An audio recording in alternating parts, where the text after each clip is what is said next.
Jam! Hello again, and welcome to the Mana Pool. This is episode 465 of the Mana Pool, brought to you, as always, by whatever sort of nonsense we come up with to talk about. And viewers like you. Wait, no, listeners like... people like you. I'm trying to do the PBS thing, and it's not working.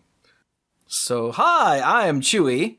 This is not a telethon, and I am not wearing pants. I am wearing pants, never mind. I'm the lead dork. Not that you'd know it from this rambling bunch of nonsense. And with me are these other dorks. Hi, dorks. Well, speaking of rambling, that's kind of my job. I'm Brian. I'm the lead rambler and tangent master. And if we're switching up identities, I totally get to be the lore guy because, I love to lore over people. And I use a lure when I fish, and I know all about whatever this thing is, so I can do it. Yes. I'm Mike. I'm the rules guy and the game lore guy. And, I didn't pay close enough attention to exactly what Brian was saying to build off whatever jokes he put in there. So, oh well. Hopefully I'll fix that. Hopefully I'll fix that later in the episode. It's probably for the best this time. And I'm Dirk, the self-proclaimed greenest man alive and moral compass of the group. And I don't have anything witty or funny to add to all this. Excellent. This week is just sort of like, I'm here. And he is, too. I am. So, we are also joined this week by... that guy who does the thing, and he's from across the pond, and he lives in the little island up there, and it is an hour and a half time zone. It's really weird, and he writes for that site, and he brews but not beer. What's his name again? Steve? I hope you're not waiting for me, because I have no idea what my name is from day to day. That's very true. Yeah. Chris Mondale? No. No, definitely not him. Chris... Isn't he like some politician? Hi! It's Chris, we'll just call him Chris. Yeah, that's probably for the best. Yeah. Thank you, Chewy, for inviting me. I'm really excited and somewhat surprised that you would like to talk about early 90s WCW wrestler Banhammer. I mean, I didn't even know you guys were wrestling fans, let alone to talk about some random mid-card jobber who never really did anything. So I'm actually quite looking forward to this. Well, I mean, we're not really talking about him so much as the history of the Banhammer. Ah, right. So I can tell you that he did debut in 1991, being trained by Boris Malenko, the father of Dean Malenko, and Dan Spivey, who would be a part of the tag team with Mean Mark Callis, who would go on to be the Undertaker in the WWF. So, wait a minute, hang on. I'm rereading my notes. We're not actually talking about Banhammer. Damn it. I'm sorry, the talk to text screwed this up. We're talking about the history of the Banhammer, part 2. Ah, part 2. Deuce. This time it's personal? Yeah, or Electric Boogaloo. Somebody get me a chicken and a bow. You're not allowed to have those after the court decision, Brian. We've been over this. God. Was that Charlie Sheen or Sylvester Stallone? That was Charlie Sheen. Part 2. So, I don't know if Ban Harder is really accurate, but maybe Ban Wiser? Maybe? Too banned, too furious. There we go. So, yes, we are talking about the history of the DCI banning and or restricting cards in Magic. And we started two or three episodes ago. I forget when that was. Hang on. That was... There's been 2 cents, I think. That was nope. There we go. That was episode 462. This is 465, so yeah. So we started with 1994 with the formation of the original banned restricted list and made it all the way down to 2001, where Extended, Vintage, and Legacy all had bans. And then 2002, where nothing happened. Which, good job. I mean, before we had started this, I would have assumed that most years nothing happened. And having embarked on this journey, I'm like, wait, is that like the only time where nothing happened at all? And yeah, it's actually more rare than I thought. So yeah. So before we actually get started, I want to point something out from your Dissension Mythic conscription. Y'all fools crazy. Oh yeah. Yeah. Because the Nephilim are mythic. They just are. They just are. I messaged Cheery about this, and I don't think he believes me, but Hard But to except disagree. for the Ink Treader, they're just so weird and dumpy. but mythics are allowed to be weird and dumpy. They don't have to be good. The fact that they were I the know. first ever 4-color creatures, and only one of them had an ability that had ever been seen before, and even that was double the effectiveness of what Quirion Dryad did. Hmm. Like, they are the epitome of what I would expect a mythic to be in today's printing, and I think that was what you guys were trying to go for, right? Like, if these cards were printed today, would any of them be mythic? Yeah, and the problem is that Well, the way we answer that question, I think, has been corrupted by the inconsistent way that Wizards prints mythics. Not to mention that we're doing it in the sense of right now the mythic rarity exists, whereas it didn't exist before. But we look at it under the lens of, would it have been printed at Mythic at that time? That's why a lot of the conversations are, well, did anything before do this? And because a lot of creatures now that were printed back then, and especially sets before Onslaught, are just terrible, awful. So, but a 3/3 for 3 back in like Nemesis, hold the phones, especially if it doesn't have a drawback or something, that's crazy. So it is context sensitive to the time, which actually goes to your point of never having had 4-color creatures before. That is in the plus as far as them being mythic. There were other factors that we looked at, like their abilities and their stats. Their stats for what you have to pay are awful. That's not the deciding factor, but it's like a checklist. So a lot of stats in those days were awful. And oh yeah, the abilities were unique. They did play a storyline role. They were freed at the end of the Guild Pact novel, I want to say. They were freed at the end of Guild Pact, and they figured into Dissension because them going amok was what allowed for a lot of the final straws of the Guild Pact to be severed. All right, but I don't know. Like I don't know if I would consider them still major plotline points because they were kind of dealt with, and they were not even like mentioned even for a second in Return to Ravnica or any of that was the weird. story. So it's more like they were just kind of like, "Hey, everybody remember the Nephilim?" And everybody's like, "What? No." It's kind of like shove that to the side. So, Wait, a muck. I'm going to try and do this from memory. 1 red, 1 colorless. Sorry, 1 red, 1 generic. Enchantment from Stronghold. Pay 1, discard a card at random, put a +1/+1 counter on a creature you control. Sounds right. If Mike says it's right, then I'll just assume it's right. Anyway, the cards are terrible, so I stand by the not mythic. They're so bad that nobody remembers or cares. Nobody cared at the time, other than the designers who were like, "Look what we have done," and even then they were like, "Look what we've done." You spent so much time wondering if you could, but you didn't spend any time wondering if you should. Exactly. Thank you, Dr. Malcolm. Yeah. Yes. So anyway, now that Chris has gotten that off his chest for me to edit out later, let's talk about... You're not going to edit it out. I might. I know you. I might cut that whole conversation out. Don't tempt him.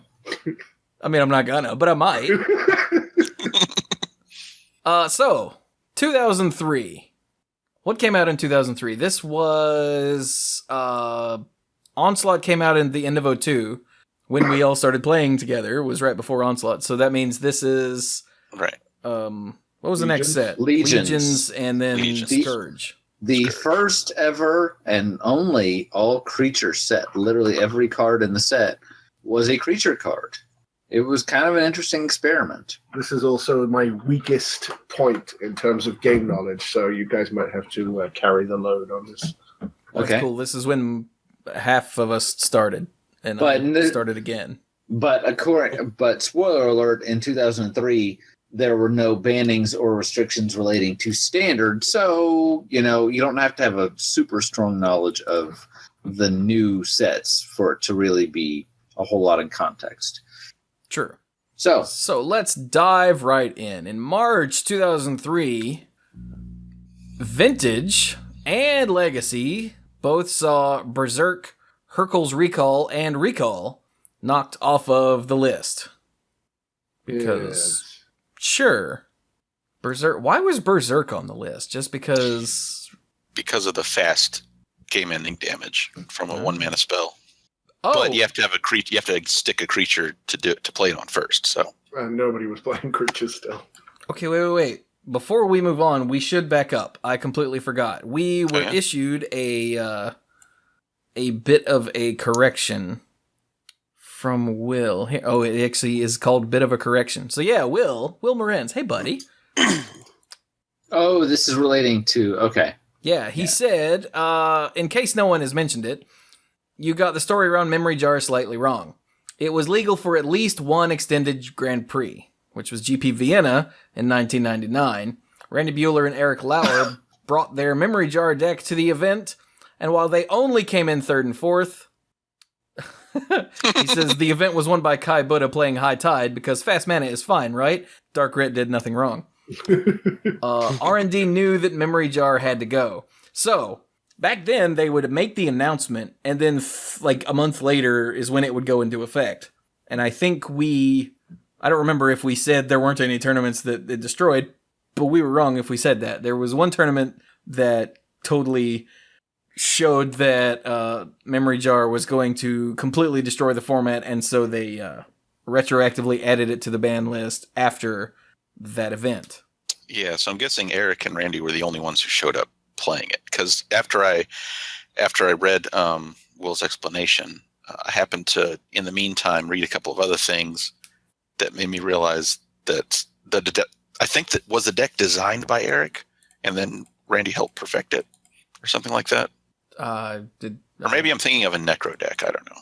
I don't see how who designed the deck is actually relevant for this discussion, but yes, sure. But I'm saying that they were probably the only people playing it Oh, okay. at that event. But they came in third and fourth. And also, this was around the time that Wizards was like, oh God, what have we done? And that's when they started hiring people like Randy Buehler and Eric Lauer to come work in R&D to keep crap like this from happening again. So a big thanks to Will. We actually saw more about this soon afterwards when they did the Combo Winter throwback standard gauntlet on Magic Online, and he told that story, and I was like, whoops! So, yeah. Okay, so, now back to 2003. Sorry, I forgot. When Chris brought up last episode, it threw me off.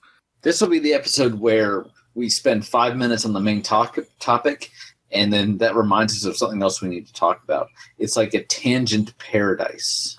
So, Except not, because we have a lot to talk about here. back in those days at the GP Vienna, do you think there was any Fifi for that tournament? If you're trying to make something funny happen, you are failing miserably. So, Just like normal. to 2003.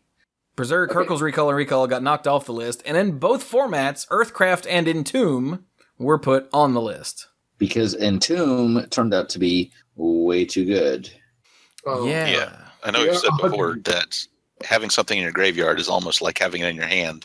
Sometimes it's better. And Entomb is basically an instant speed demonic tutor for half the mana. Instant speed, demonic tutor, half the mana, and is even better at setting up like your recursion. The argument could be made that Earthcraft was actually even scarier than Entomb. Possibly. Yeah, probably. So both of those, the crazy thing to me is that they were not already restricted and banned. At least Entomb had only come out like Odyssey. a little, Odyssey, a little over a year before. Ago, Yeah. Earthcraft, you got no excuse, man. You just got no excuse. Yeah, and it's It from was Tempest.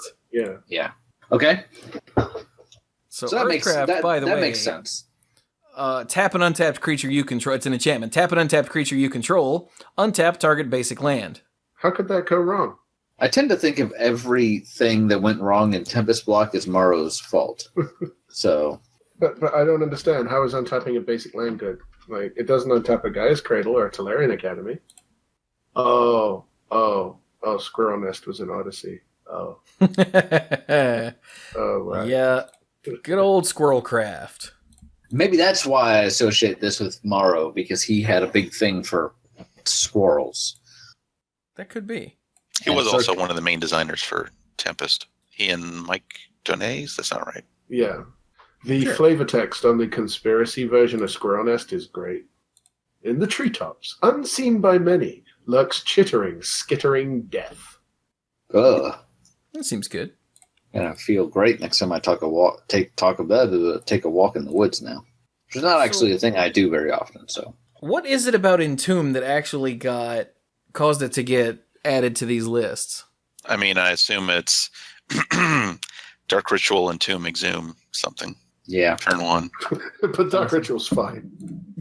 But no, I think Mike's right. I think that's probably exactly what happened. So, and it doesn't really even matter what it is, although obviously something ridiculous.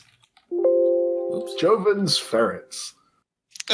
That is ridiculous, but not in the way Brian was talking about. Yeah. So there you go. Let's move on to June, when in Vintage and Legacy, Gush, which is draw 2 cards for free, essentially. It costs 5, but it doesn't cost 5. No, it doesn't. It costs bounce 2 islands.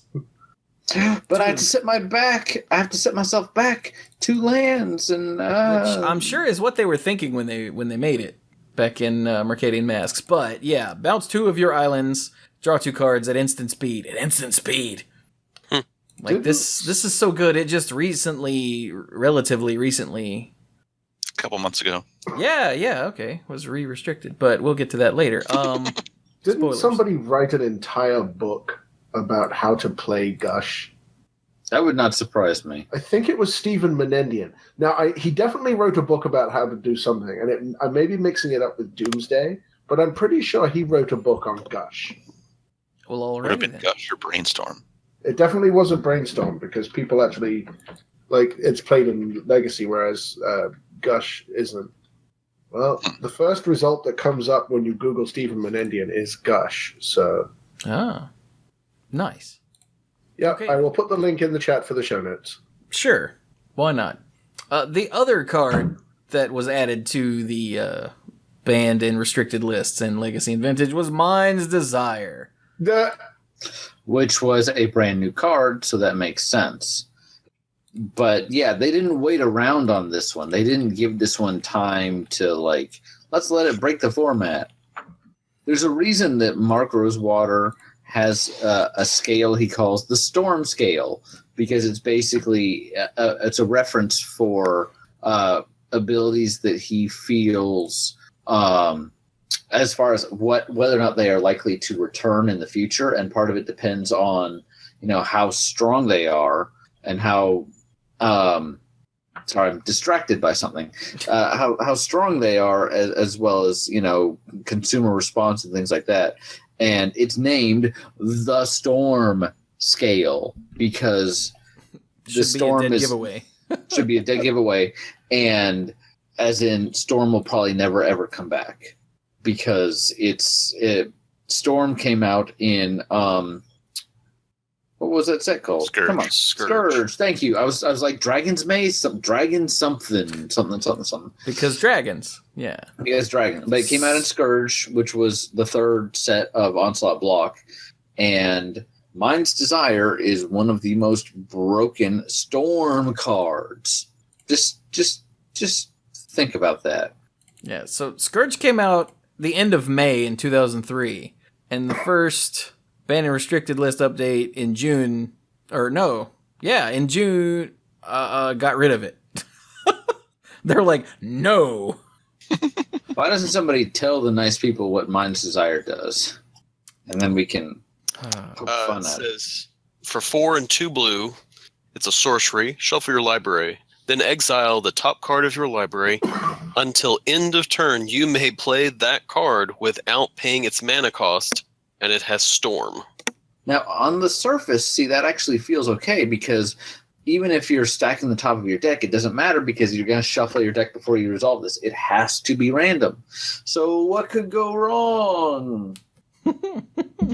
Just make sure your storm count is everything, and you get to do whatever you want. You mean apart from hitting another copy of Mind's Desire? Yes. Is this good? That's the thing that Dex actually did. So, yeah, it's impressive that a card comes out and a month later it is banned in the Eternal formats. That is, or restricted or banned, as it can be. That is, in my opinion, impressive. I don't even know if it was a month later. I'm pretty sure that was something that they already planned on having to do.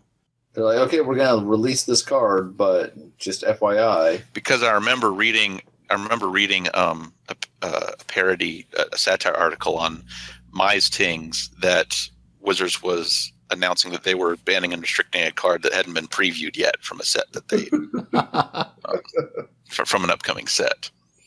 Yeah, because I know a lot of the time when you say that Memory Jar was the only card ever preemptively banned, people say, well, what about Mind's Desire? And then you say, well, technically Mind's Desire was banned straight away, but it wasn't banned before it came out. Yeah, at least not as far as the rest of the world knows.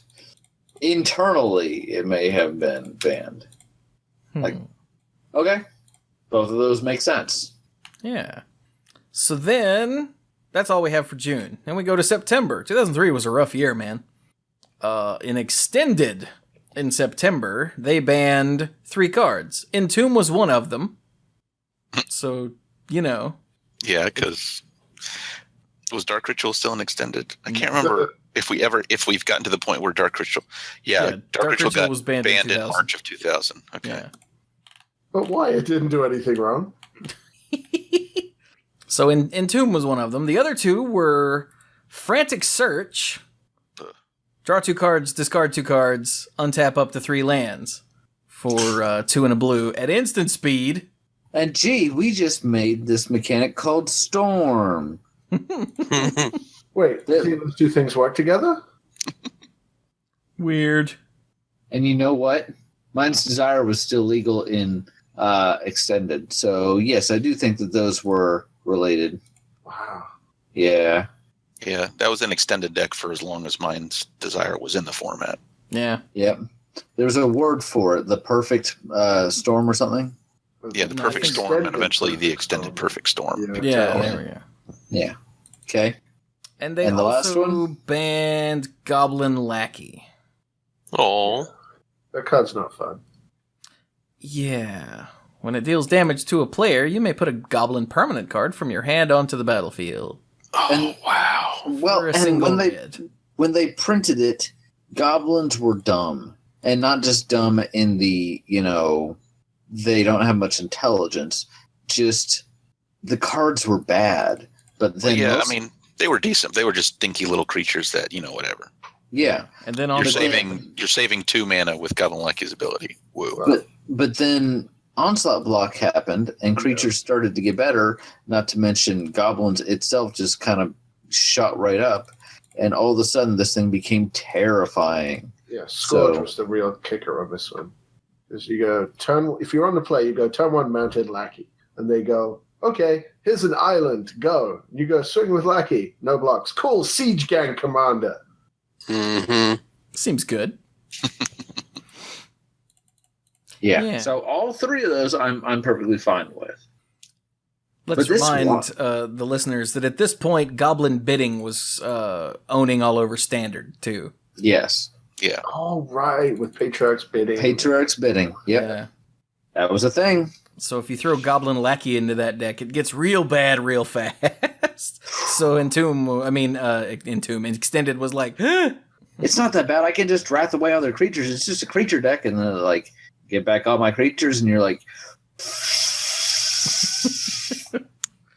well, all name minions. Yay. Yay. Okay. So that was September. So Yeah, it's far we've had 3 sets of bannings in 2003. Are we done? Are we Nope. done? Nope. Oh. It gets worse. So in December, lots more things happened. So they finally banned Grim Monolith and Ancient Tomb. Nah, they'll be fine. Just let them go. Let the kids have their fun. Jeez, Grim Monolith. Yeah. They finally banned Tinker in Extended. Oh, that card's fine. I think we'll have a reason for why here in a minute. They banned Hermit Druid. Oh, God, that card. They banned Oath of Druids. And while we're on the Goblin kick, let's get rid of Goblin Recruiter, too. I can't remember exactly why Goblin Recruiter was. I remember reading that it's because, we'd rather you not stack an arbitrary number of cards on the top of your library. I wonder if it had anything to do with Hermit Druid. I can't remember the specifics. Well, we're at the point now where the ban restricted updates actually have links that work. Oh, word. So we can go look. Knowledge. Goblin Recruiter, that's exactly what it was. Allows goblin-based combo decks to kill as early as turn 2 if you stack an arbitrarily large portion of your deck. Yeah. That's not good. That's contrary to having Magic and Extended be a healthy environment. So yeah. How did that happen? I don't know this combo. I can't remember either. Oh, what did the did that not Food Chain? Did that weird Fecundity deck exist at this point? Oh, Goblin Chain with Fecundity. Yes. Well, Get some goblins, get some more goblins. Oh, that's terrifying.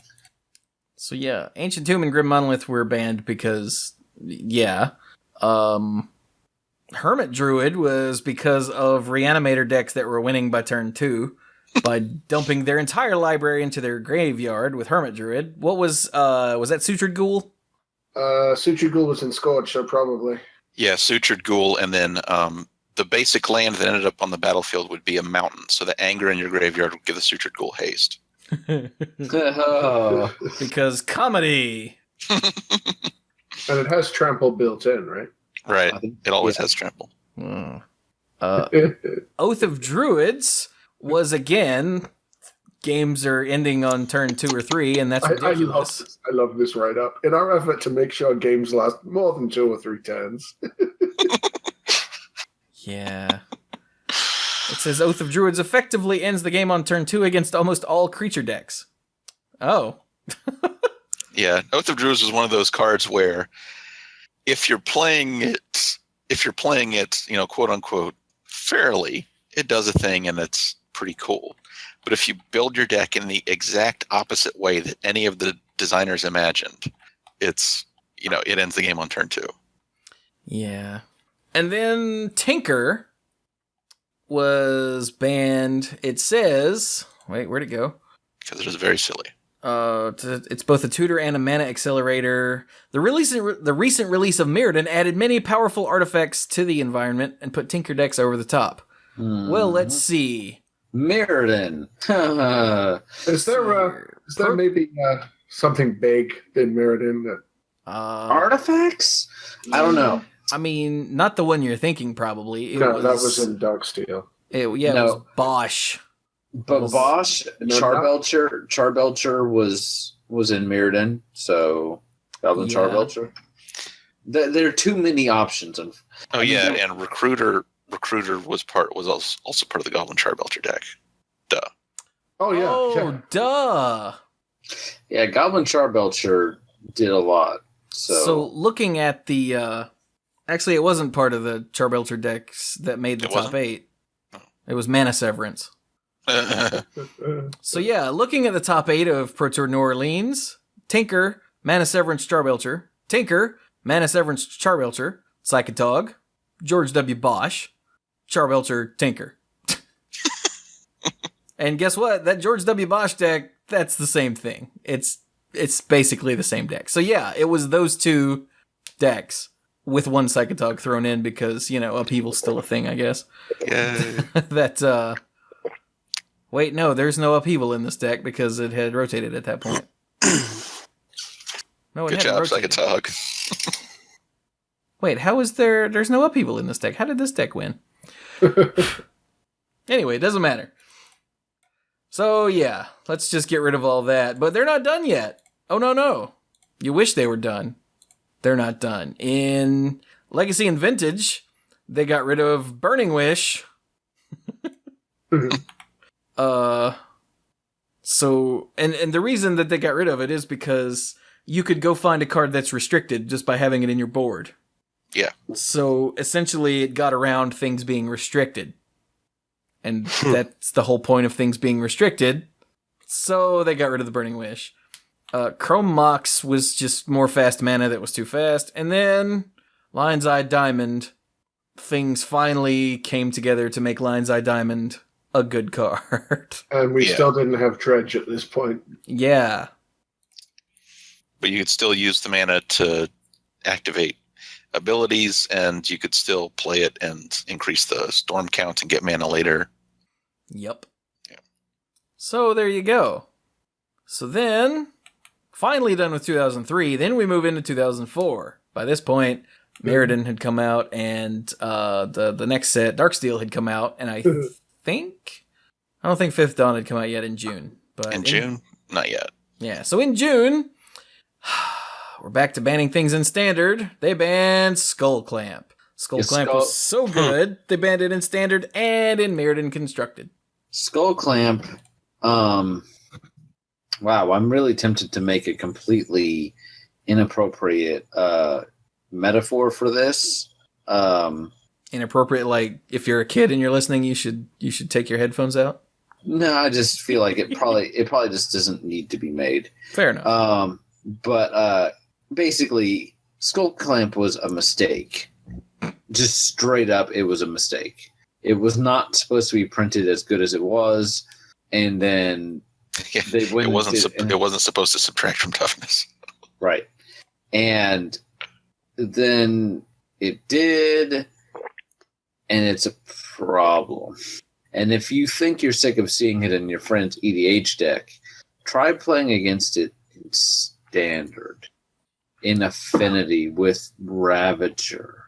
Oh, that won't be a problem much longer. I had just a dorky soldiers equipment deck, because equipment was the new hotness, and I was pumping out soldier tokens and putting the Skull Clamp on them and drawing mad cards. And this wasn't even close to top tier, and already, believe it or not, it felt obscene because just of the card advantage. It was crazy. I was literally spending no cards to get 2 cards.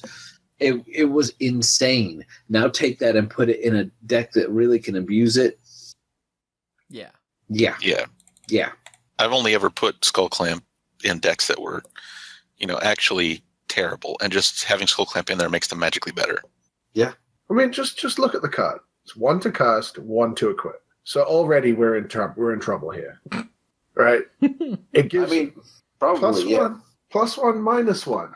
And you might think, okay, well, that's actually kind of bad. Well, whenever a creature is put into a graveyard, draw 2 cards. 2 cards. Not 1. 2 cards. Not 1. Not rummage. Like, you may discard a card if you do draw a card. No. Which would still be, I would argue, pretty darn good. I don't think it would be bannable. Straight up, just 2 cards. Just 2 cards. Also, this is an uncommon. Yeah. Old and busted. At least it wasn't a common. Just busted. What if it cost 2 less? Then it would be even more broken. Just shut up, Chris. Wait, to play or to equip? Or both? Yeah. Oh! Yes. Yeah. It's fine. It doesn't get you mana or anything. Leave Dark Ritual alone.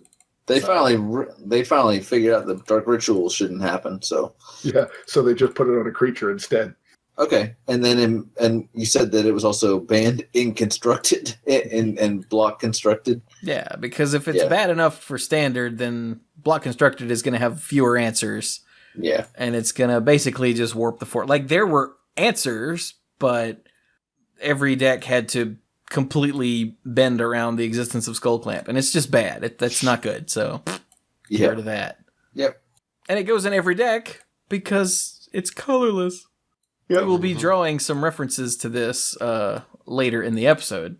But it was them trying to push the new type, man. We got this equipment thing. It's going to be awesome. So we need to make something that's amazing. And the stuff they made that was amazing didn't work. But this thing that they were like, oh, it's too good. Let's make it a little worse.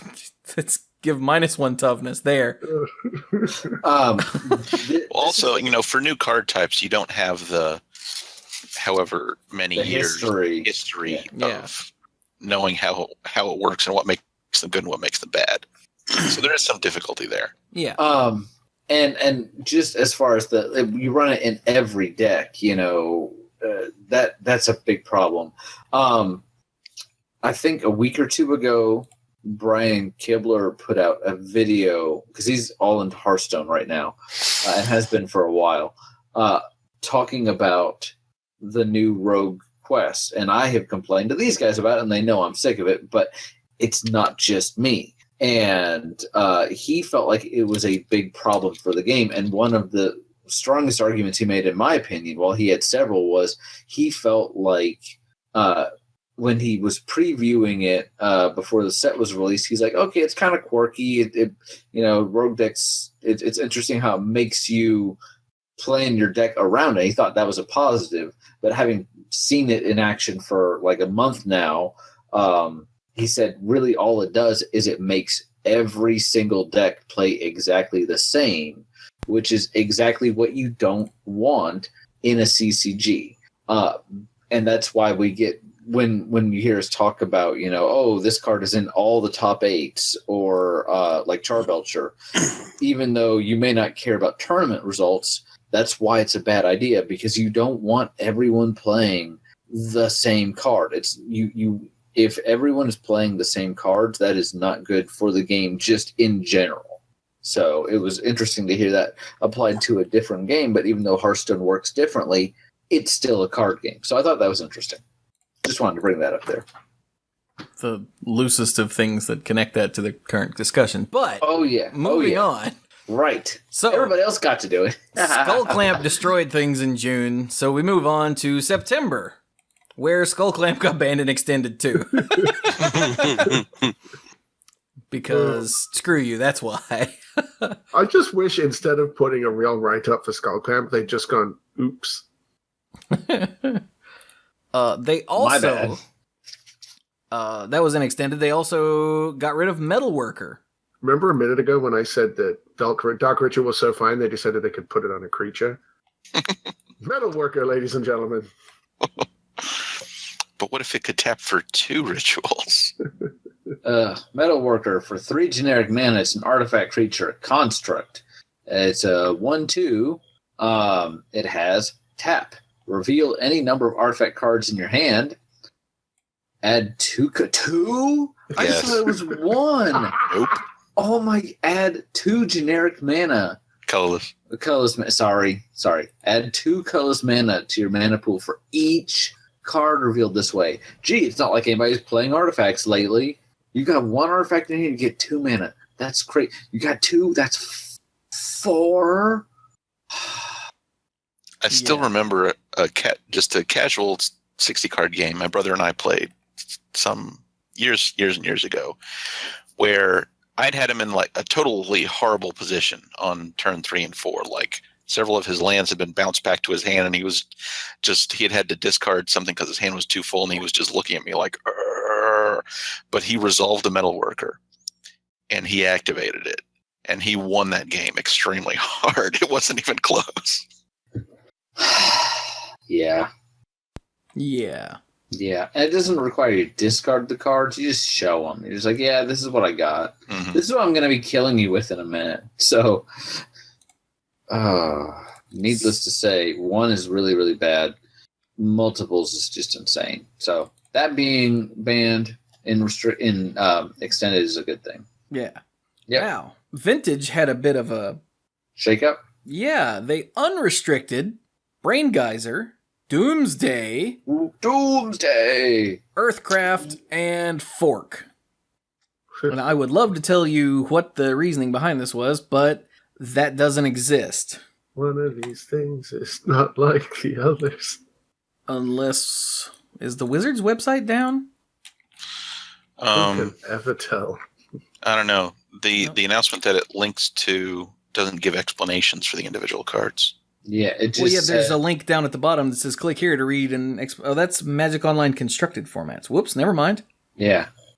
For an explanation of the extent of bannings, tune in to this column, but the latest developments column. Yeah, the latest developments column used to be where they explain this sort of thing. yeah, so they're like, hey, here's what's going on, and come back later this week to find out why we did this. Yeah. Which we're not going to take the time to look at, I'm sure. Yeah, I'm not going to go digging that up because it probably doesn't even exist on the Magic website anymore because the Magic website is ass.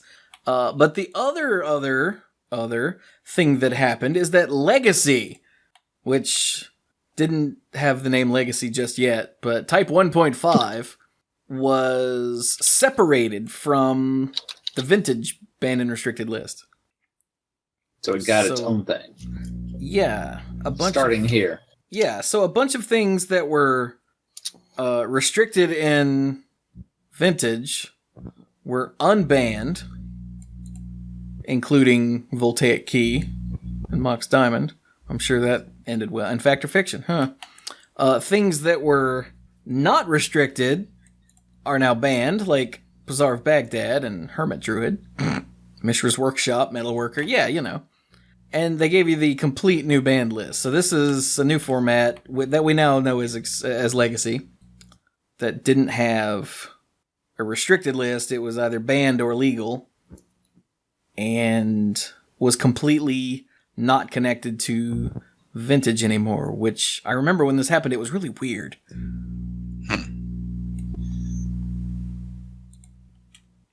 So, yeah. But anyway, moving on. In December of 2004, they unrestricted Stroke of Genius in Vintage. Because I guess if you're going to unrestrict Brain Geyser... Yeah, it doesn't make much sense to have Stroke still restricted. Yeah. And I wonder... That's very odd. Let's see. What does it say? Oh, there's no explanation at all. In the previous one, there was one explanation, like a brief little prr. But this one doesn't say anything. It just says, go read this article, and we're not going to go do that. But whatever. It's got to be something along the lines of, well, since Brain Geyser's done, why not? Because they're basically the same card, right? Yeah. Target player draws X cards. Target player draws X cards. Yeah, just different card type. Isn't Brain Geyser sorcery? Yeah. It is. And Stroke is an instant that costs X2 blue, and Brain Geyser costs X blue. Yes. Interesting. But I guess they figured that instant speed didn't make it bad enough. So that's 04. A little weird, but, makes sense. Legacy is its own format now. That's cool. All right. So let's go to 05, when the Banhammer dropped in Standard hard. They banned Skull Clamp in June, and they're like, we're coming out with Kamigawa. We're going to have all these answers to this affinity thing that's running around. It'll be okay. And then finally, 9 months later, full gestation period, they're like, you know what? Everyone's going to quit. So we need to do something about this. And if you were playing at the time, I was trying to play, the feeling was literally like people were stopping playing. Someone you, dear listener, may have stopped playing during that time, or you may know someone that stopped playing during that time. It was that common because you think that affinity was a problem just from hearing about it. But, so Wizards, after trying and waiting, they waited a long time, and they printed answer cards, and none of it was working. So March 2005, they're like, screw it, ban everything. Like, everything. Yeah. Mm-hmm. I mean, there were answer cards in the block. The problem was that the ones that could stop the deck cost 3 or 4 mana, which is too late. Yeah, Way too late. Heck, an answer card that costs 2 and only hits one thing was probably too late. Well, that existed. Shatta was in Mirrodin. There you go. Yeah, and Naturalize was in Onslaught. Mm-hmm. So, this was a thing And that existed. Oxidize was printed in Fifth Dawn. Oh yeah. And Emi statue was in Kamigawa. They had answers, Oh, but wait, that none was of the dumb one. What was the one that actually mattered that didn't matter? Kataki. Kataki War's Wage was supposed to be the anti-affinity card. And that came out in Saviors, which So I think thing- was right after they made this announcement. That they So- didn't that was print a Saviors? card in Mirrodin that dealt 2 damage to target creature or player, or 4 damage to target artifact, right? That was Saviors. Yeah, but By then it was I know what you're talking about. Electrostatic bolt. yeah. There you go. But again, a 1-for-1 wasn't doing you anything. No, but it killed Kataki before you had to worry about paying upkeep costs, is what I was saying. But Kataki came out in Saviors, so this announcement was made before Saviors was released. Oh, right. Okay. Yeah. They had So- released other answers, and Kataki was definitely an answer card they were planning on releasing, but it was clear that was going to be too late. So Yeah. So because the affinity deck was so terrible, most notably the Ravager affinity deck, they banned the deck. Essentially, they banned 8 all of cards. all of the artifact lands. Including So- Darksteel Citadel. Yeah, Darksteel Citadel, the colorless version, and then all 5 of the colored ones: Ancient Den, Great Furnace, Seat of the Synod, Tree of Tales, Vault of Whispers. Out. Gone. Now, that would have slowed the deck down considerably, but I guess their internal testing showed that it didn't do enough. So they actually banned the 2 cards that actually were the kill: Arcbound Ravager and Disciple of the Vault. So basically, they were like you dealing with a house with a spider in it. They No. burned down the house. They Heck nuked with it from this. orbit. Nuke it from orbit. Yeah, it's the only way to be sure, because Yeah. this was like we Make sure talked it burns about. in there when you do it. So We talked about the combo winter and how miserable that was. This was worse because Magic's popularity had been growing and growing and growing and growing, and suddenly nobody wanted to play standard. which is and your flagship format. So this debate happens a lot, that this was worse than Combo Winter. It was only worse because of the size of the impact. Academy was more dominant than Affinity. probably. Yeah, But- but when the number of people playing increases exponentially since that time, Yeah. when a significant percentage of them leave, it's way worse. Yeah. hmm And it's important to note here that they did ban the Ravager and the Disciple, because as you've seen, most of what they are banning are enablers. They're not actually banning like the center, the combo piece of a deck, because a lot of times they don't want to tell you can't play this deck. They want you to play the deck. They just want you to play it fairly, which in some instances means you can't play the deck competitively, but they still want you to be able to play it. And it's very, very, very rare, looking back over the last couple of years that we've been covering, that they will actually ban or restrict the card the deck actually is built around. And here, they're like scorched earth. They didn't ban- It's gotta go. They didn't ban the Sutured Ghoul or anything like that. They banned the Hermit Druid. Right. They banned the fast mana. Yes. They banned the Recruiter that lets you stack the deck exactly as you want it. Entomb, tutors. Yeah. Anything that makes the deck too consistent, but you can still play the deck. Here, they're like, no, Just you're not doing hell this. no. No. Was this the first time where they saw sales and tournament attendance diverge instead of growing at the same rate, or did that not happen later? I know there was one big event where that happened in their data. They, normally sales of Magic and tournament attendance had been growing at almost the exact same rate historically, but at one point they diverged. Tournament attendance took a dive while sales continued to grow or keep steady. This might have been that point. I really couldn't Yeah. say. I can't remember if it was this or the Callblade era where that happened for the first time. I think it was this. It definitely happened in Callblade, but I don't know if this was one of if this was the first time. Yeah. So And I clicked on the announcement link, and of course it says, for an explanation, yeah. blah, blah, blah, blah. Yeah, we're gonna be getting a lot of those. Yay. So that's that. That was the turnaround to bringing standard back to something that wasn't miserable. Banning 7 commons. Goodness gracious. And a rare. And a rare. But yeah, it says something that the commons had to go. Yeah, and because the way the Arcbound Ravager worked, you could sacrifice artifacts just whenever at instant speed. If they tried to kill your Disciple of the Vault, you just went off then.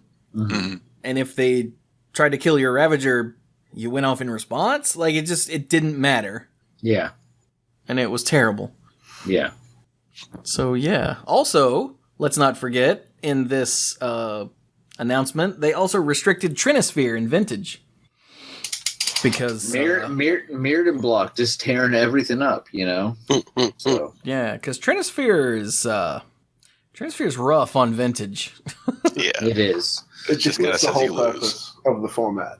Yeah, when the whole format is, very, very dependent on things that cost 1, sometimes 2 Mostly mana. 0. Or 0. Or 0, everything having to cost 3. Yeah. Also, at this I mean, time- it's an interesting sideboard card, but the fact is it wasn't played in sideboards, it was main decked. And it wasn't being used to proactively try and stop someone from doing something broken, which I'm sure it could have been, but it was mostly being used so you could play. Well, I mean, in Vintage, you Well, win by everything. doing something broken. So I'm Sure. also pretty sure at this point, Trinisphere was still a nightmare in the rules. It's still not a whole bunch of fun. It literally is the only card that a certain rule applies to. But that may, because I know in the past they have banned cards because the rules couldn't handle them. I don't know if this was the case here though. I don't think so. I think it was because they didn't ban it anywhere else. That's a good point. Yeah. So, yeah. Let's move on. In June, nothing happened. Now, there are other things, online formats, Prismatic and all that are going on at this point on Magic Online, but we're not talking about that, and our source material also isn't. So in June, there were no changes to any non-online format. So look at that. Everything is fine. Nothing is ruined.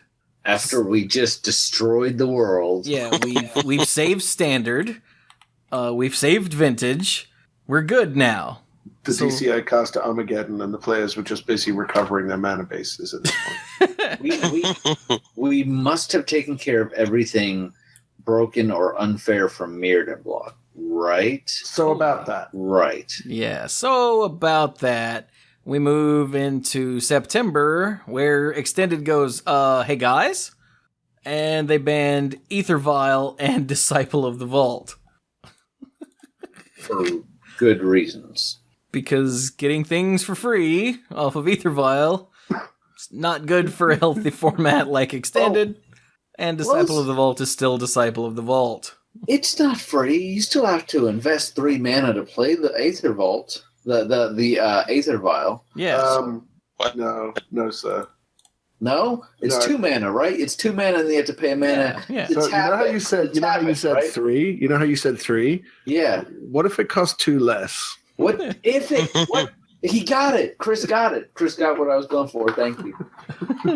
Yeah. Yeah, it costs 1, and it never requires any mana after that, and that's not broken because what? Reasons.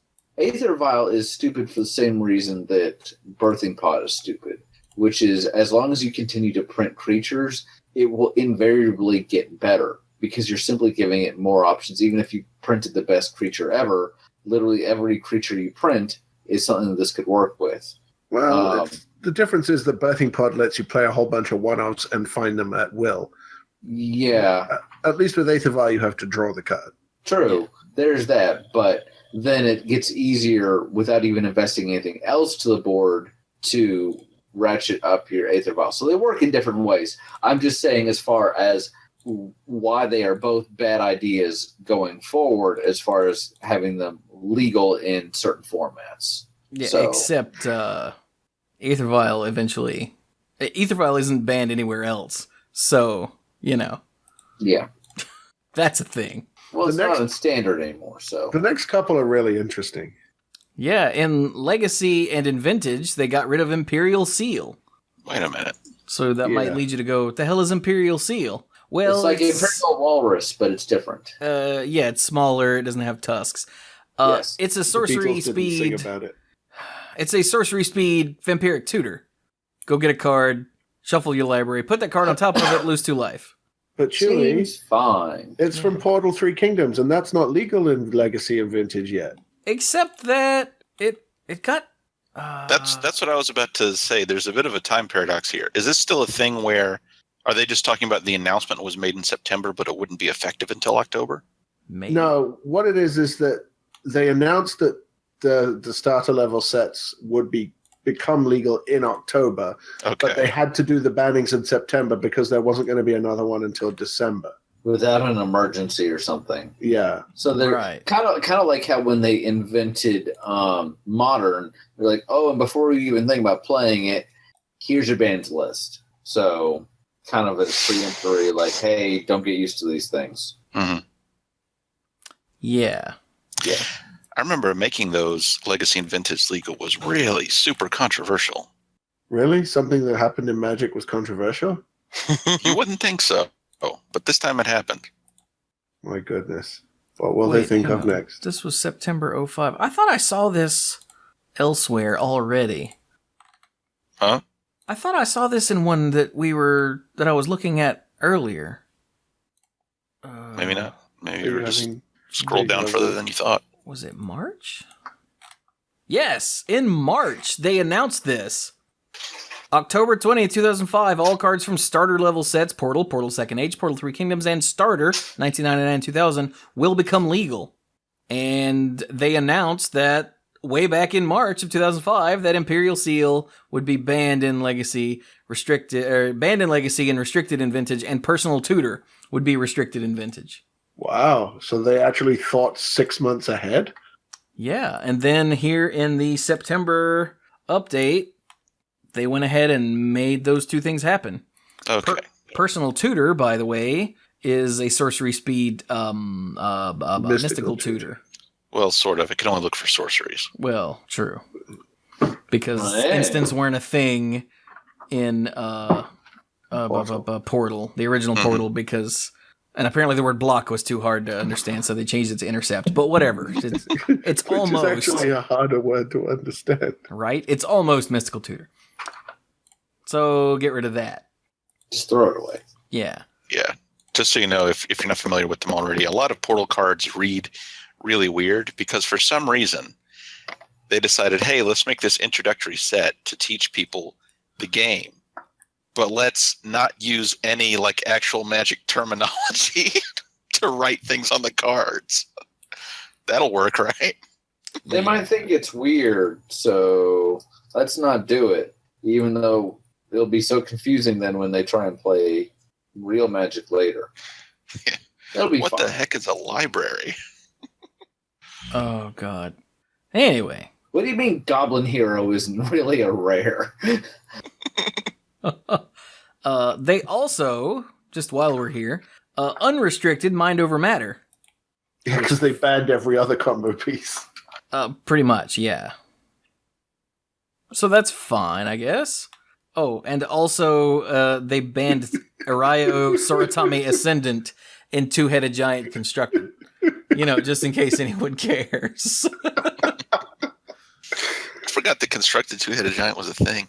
Yeah, for a minute, yeah, it was a thing. Yeah, Chu and I were playing some Two-Headed Giant, and it was like the new darling. It's kind of like how Modern is now. Except we only played limited because Two-Headed Giant Yeah. Constructed sounded Yeah. miserable. Two-Headed Giant Limited is fun. Yeah, it is.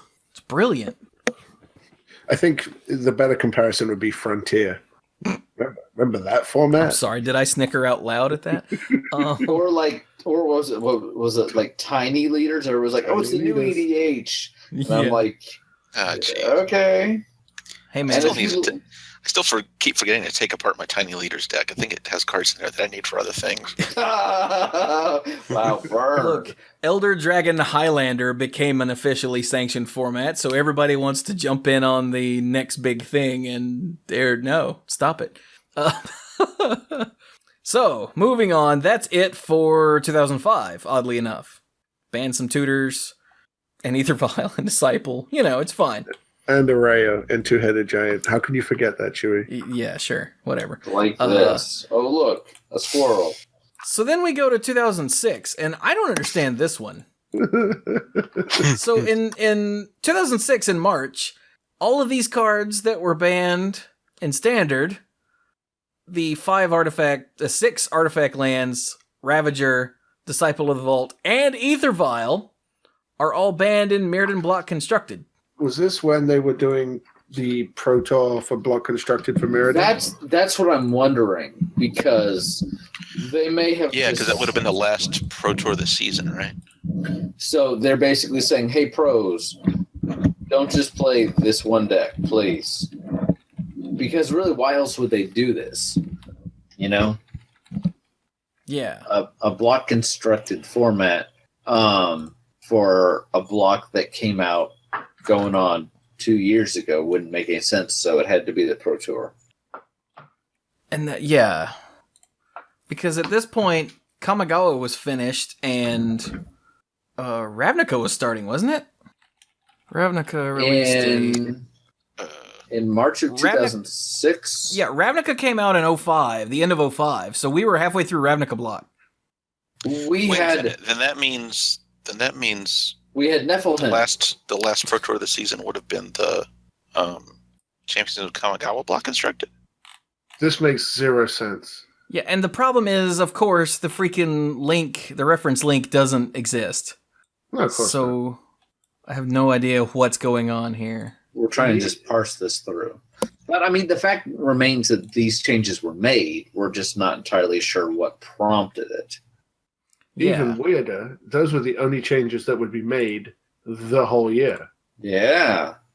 Wow, it's like it's 2002 or something. Yeah. That was a rough 3 years there, wasn't it? That was a really bizarre to think that beginning to the year here. That's funny because that's when I started playing. But as a casual player, a lot of these things just went over my head. So I remember at the time this wasn't stupid though, because we would have made fun of it. So there was a reason, and please, listeners, if you know why they made Mirrodin Block Constructed changes 2 years after Mirrodin Block ended, then please let us know. Send us an email. Are you sure it's not just something we would have ignored or not noticed? No, because this is a point when we were all reading the Magic website all the time. When you still could. Yeah, back before it was terrible. Back before it was this kind of terrible. I came to Chewie's dorm room and sat on his couch and just read it for like ever. So yeah. Yeah. When I wasn't there. It was really weird to come back to my room and there's Brian. How did you get in? I only went to Dirk's room while he wasn't there. Oh, right. Hey, he had a PlayStation 2 and I didn't. How do you think I got through the first Kingdom Hearts game? Oh, that would explain that random save file. You knew. So, let's move on. Yeah. But yeah, if you know what's going on here, let us know. Like, I don't know if this... Could it have been some sort of weird format, like Worlds or something, where they were gonna... Or an invitation, something where Mirrodin Block Constructed was gonna be a thing, and they realized they had to fix it before it was a thing? That's the only thing I can think of. That's true. Yeah, the World Championships would use some funky format sometimes. Wait, what? Could it be? Well, the Invitational would use a funky format sometimes. Could it be that like Mirrodin Block Constructed was still a thing online, and they just went ahead and made it an official change? Pro Tour Honolulu was run by Craig Jones. Second place, Craig Jones playing Zoo. So no, it wasn't the Mirrodin Block at the Pro Tour in 2006. I'm thinking maybe Worlds or the Invitational or something. There's some reason. Or online, because at this point, since Invasion Block, Magic Online has existed. So yeah. And because it exists in paper, it's not technically an online-only format. Mm-hmm. But again, of course, this is the one link that doesn't work on this Gamepedia page. So, well, and at this point, they still were doing Redemption. So Magic Online, if you collected a whole set on the internets, then they would actually send you a paper copy of that set. Well, yeah, that's still a thing. I thought they took that away. No, if they take that away, the entire economy of Magic Online crashes. Yeah, it's going to be like, Anyway, unrelated discussion. Moving on. 2007, in June, they made changes. In Vintage, they restricted gifts ungiven. Go get 4 cards, you get to keep 2 of them, and if you built your deck right, it doesn't matter which 2. Yeah, that's probably good to be restricted. Sounds like Impulse. Yeah. Not to mention with all the restricted cards in Vintage, this was a double tutor for 4 mana at the end of their turn. Yeah, pretty much. But they also unrestricted Voltaic Key, Black Vise, Mind Twist, what? And Gush. So wasn't Black Vise one of the cards that was originally restricted and then it was unrestricted and then they went, oh God, what have we done? And restricted it again? Yes. I'm trying to find where that... Yeah. In February of 96, it was restricted. They unrestricted it in April of 96. Yep. And then they restricted it in July of 97. Yeah, and it had been restricted the whole time until now. So that's a thing. I think, well, let's see what it says. I think the thinking was that these cards... So this is the point when they start like restricting and unrestricting things and banning and unbanning things because other decks have shown up, or to just shake up the meta a little bit. Like they've gotten to that point where they're like, let's see what happens if we do this. Yeah. Which is not something they used to do. Right. Because there were too many things destroying the format. But when the format stops being destroyed, it starts to stagnate a little bit, maybe. So let's see what happens if we unrestrict all these. You know, that stuff that people wish they do for Modern more often. Mm-hmm. Yeah. Yeah. So then in Legacy, they unbanned Mind Over Matter and Replenish because, Oh boy. you know, that's probably all right given the cards that have come out since then and the way the meta is going. But they banned Flash. Protean Hulk. And there's a very good reason for it, and Brian just said it. I'm all about spoilers. So. Protein Hulk smash. Yeah, Flash Hulk. Flash Hulk was a thing. Mike, what was Flash Hulk and how did it work? And no, it does not involve a man with a raincoat. Wait, wouldn't this be up Dirk Street since it's a blue-green deck? Yeah, Dirk, how familiar are you with this deck? Not at all. Yeah, I was going to say, it's a combo deck, and Dirk doesn't do that. Nope. So I didn't exactly hear the question, but I assume you asked me to say what Flash does. Well, what is the Flash Hulk thing?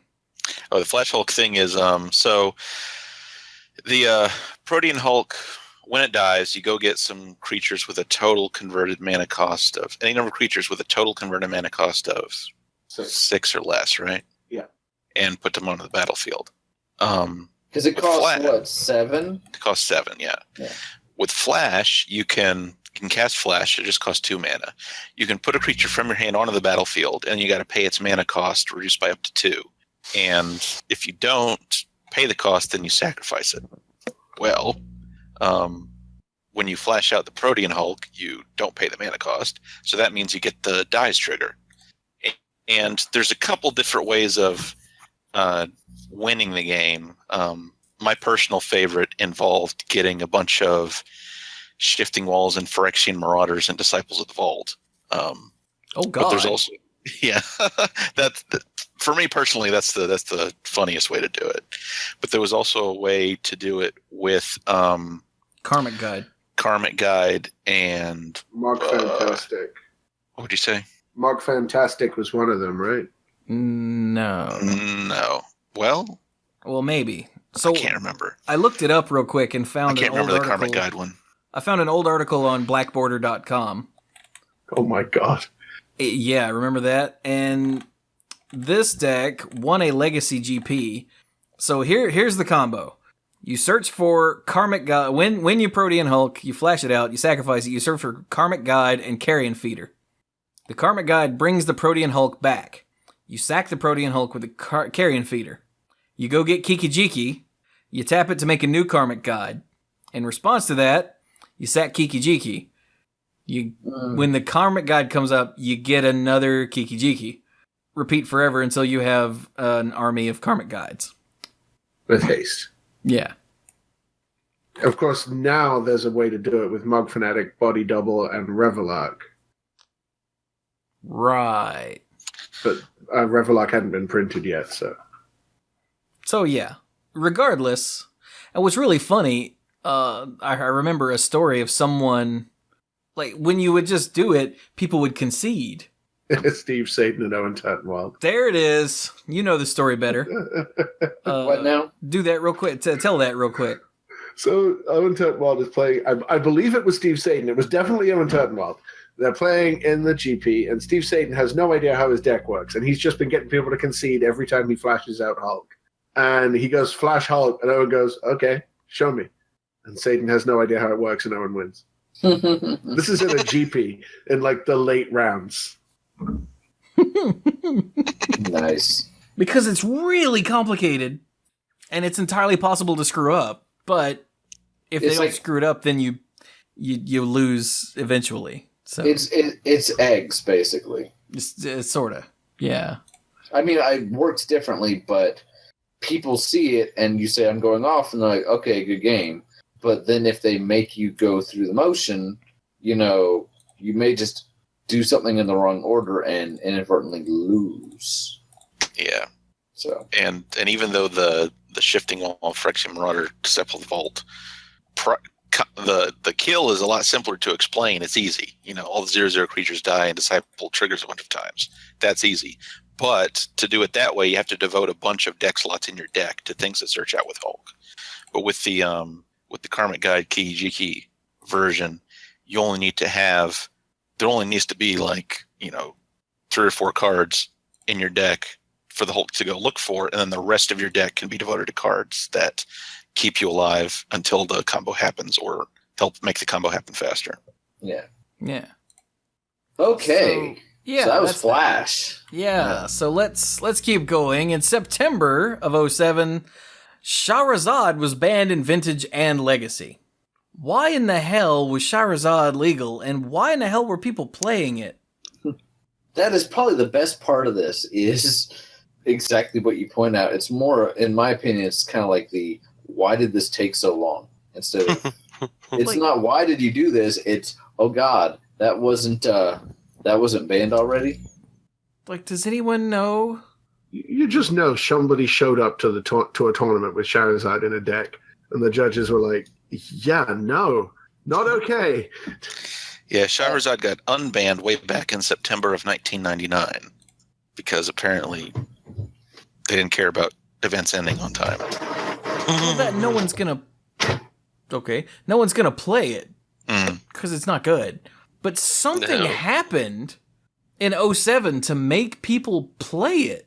Yeah, somebody showed up to a tournament with it. I'm almost sure that must be what happened. I don't remember. That's what I remember. Just seems reasonable. Yeah.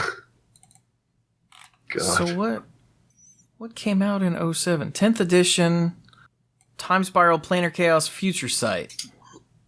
This is June, so Time Spiral, Planar Chaos, Time Spiral, Planar Chaos, Future Sight, and 10th edition are all out.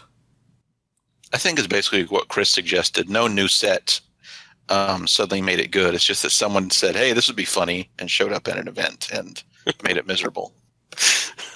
Spoilers, it wasn't funny. Not for anyone else, anyway. We think it's funny in retrospect, but at the time, it probably was not funny. I don't know if a random douchebag showing up and throwing off a tournament is going to cause them to ban it. Is it? I mean, with this card, yes. Well, I mean, it's something that should have been banned because it messes with the fundamental structure of the game in a stupid way.